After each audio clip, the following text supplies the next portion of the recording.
చంద్రబాబు నాయుడు గారి నేతృత్వంలో టీడీపీ కూటమి అధికారంలోకి వచ్చి 100 రోజులు పూర్తయింది. ఈ సందర్భంగా మాది మంచి ప్రభుత్వము అని ముఖ్యమంత్రి చంద్రబాబు నాయుడు గారు, మిగతా టీడీపీ, జనసేన, బీజేపీ నాయకులు సొంత డబ్బా కొట్టుకోవడం, డప్పు వాయించడం ఇది చాలా హాస్యాస్పదంగా ఉంది, విడ్డూరంగా ఉంది. ఒక విధంగా చెప్పాలంటే ఇది మంచి ప్రభుత్వం కాదు, ముంచే ప్రభుత్వం, ప్రజలను ముంచే ప్రభుత్వం. గత ఎన్నికల్లో టీడీపీ కూటమి అధికారంలోకి వచ్చేదానికి వైకాపా ప్రభుత్వ వైఫల్యాలు ఎంత కారణమో ఎన్నికల సందర్భంగా టీడీపీ కూటమి ప్రకటించినటువంటి సూపర్ 6 హామీలు అంత ప్రధానం. అధికారంలోకి వచ్చి 100 రోజులు పూర్తయింది. ముఖ్యమంత్రి చంద్రబాబు నాయుడు గారు ఆ పదవికి కొత్త కాదు. గతంలో 14 సంవత్సరాల పాటు సుదీర్ఘకాలం ముఖ్యమంత్రిగా చేసిన అనుభవం ఉంది. ఇప్పుడు అధికారంలోకి వచ్చి 100 రోజులైంది, అది కూడా భారీ మెజారిటీ. మరి ఈ 100 రోజుల్లో సూపర్ 6 పథకాల్లో ఒక్క పథకం మాత్రమే అమల్లో ఉంది. అది సామాజిక పింఛన్ల పంపిణీ పథకం. అది మాత్రం 100% సక్సెస్. మిగతా 5 పథకాల పరిస్థితి ఏమిటి? ఒక 10th క్లాస్ విద్యార్థి 6 సబ్జెక్టులో పరీక్ష రాయాలి. Science, social, maths, Telugu, English, Hindi. ఒక సబ్జెక్టులో మాత్రము 100కి 100 మార్కులు వచ్చి మిగతా 6 సబ్జెక్టులో పరీక్ష రాయకుండా పోతే, దాంట్లో 1 మార్కు కూడా రాకుండా పోతే ఆ విద్యార్థిని మెరిట్ విద్యార్థి అనాలనా, డల్ విద్యార్థి అనాలనా? అదే జరుగుతుంది ఇక్కడ. 6 పథకాల్లో 1 పథకం మాత్రం అమలైంది. మిగతా 5 పథకాలు అవి సీదాసాదా పథకాలు కాదు. ఒకటి యువతకు సంబంధించి, యువతకు 20 లక్షల ఉద్యోగాలు, నెలకు 3,000 రూపాయల నిరుద్యోగ భృతి. 3,000 కాదు కదా, 3 రూపాయలు కూడా ఇవ్వలేదు. ఎప్పటి నుండి ఇస్తామో కూడా ప్రకటించడం లేదు. అది నిరుద్యోగ యువతకు సంబంధించి. తర్వాత విద్యార్థులకు సంబంధించి తల్లికి వందనం. స్కూలుకు వెళ్ళే ప్రతి విద్యార్థికి ఏడాదికి 15,000 రూపాయలు. ఆల్రెడీ విద్యా సంవత్సరం ప్రారంభమై 3 నెలలు అయిపోయింది. 15,000 రూపాయలు కాదు కదా, 15 రూపాయలు కూడా ఇంతవరకు ఇవ్వలేదు. ఇదేనా తల్లికి వందనం?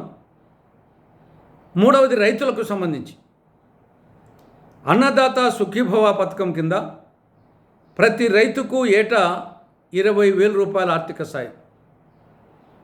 ఖరీఫ్ సీజన్ ముగింపు దశకు వచ్చింది. రైతులు ఎదురు చూస్తున్నారు ఆర్థిక సాయం కోసం.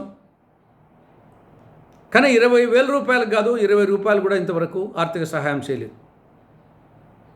నాలుగవది మహిళలకు సంబంధించి 3 పథకాలు.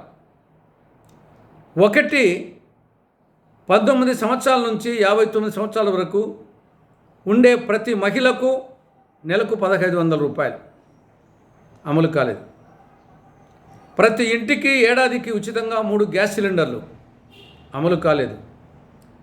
మహిళలకు ఉచిత బస్సు ప్రయాణం, అమలు కాలేదు.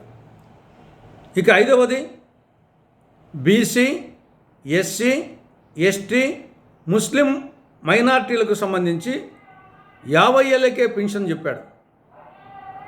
జూలై దాటిపోయింది, ఆగస్టు అయిపోయింది, సెప్టెంబర్ పోయింది, 3 నెలలైంది, ఇంతవరకు అమలుకు నోచుకోలేదు. కాబట్టి సూపర్ 6 పథకాల్లో 6 పథకాల్లో 5 పథకాలు ఇంతవరకు అమలే కాలేదు. రైతులను మోసం చేయడం, యువతను నమ్మించి మోసం చేయడం, విద్యార్థులను నమ్మించి మోసం చేయడం, మహిళలను నమ్మించి మోసం చేయడం, ఎస్సీ, ఎస్టీ, బీసీ, ముస్లిం మైనార్టీలను నమ్మించి మోసం చేయడం, దీన్ని మంచి ప్రభుత్వం అంటారా? నమ్మించి మోసం చేయడం మంచి ప్రభుత్వం అంటారా? ఇంకా మీ ప్రభుత్వ ఉచిత ఇసుక విధానం ఇది ఘోరంగా ఫెయిల్ అయిపోయింది. ఉచిత ఇసుక విధానంలో ఉచితం లేదు. అటు ఇసుక అందుబాటులో లేదు, ఒకవేళ అందుబాటులో ఉన్నా కానీ ధరలు వీపు విమానం మొత్తం మోస్తూ ఉన్నాయి. నేతి బీరకాయలో నెయ్యి ఉండదు.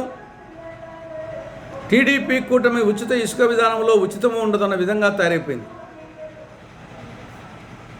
మెడికల్ కాలేజెస్, ప్రత్యేకించి పులివెందుల మెడికల్ కళాశాలకు సంబంధించి కేంద్ర ప్రభుత్వం ఆధ్వర్యంలో ఉండే నేషనల్ మెడికల్ కమిషన్ వాళ్ళు 2024-25 విద్యా సంవత్సరానికి 50 MBBS సీట్లు కేటాయిస్తే మేము ఆ కళాశాలను నిర్వహించలేము, మాకు వద్దు అని రాష్ట్ర ప్రభుత్వం NMCకి కేంద్ర ప్రభుత్వానికి లేఖ రాసింది. ఇంతకంటే అసమర్థతంగా ఏమన్నా ఉంటుందా? దేవుడు వరమిస్తే పూజారి అడ్డుకున్నట్లు కేంద్ర ప్రభుత్వము NMC వాళ్ళు సీట్లు ఇస్తే అలాట్ చేస్తే దాన్ని వద్దనడం ఇది విడ్డూరంగా ఉంది. ఏ రాష్ట్ర ప్రభుత్వం ఇలా చేయదు.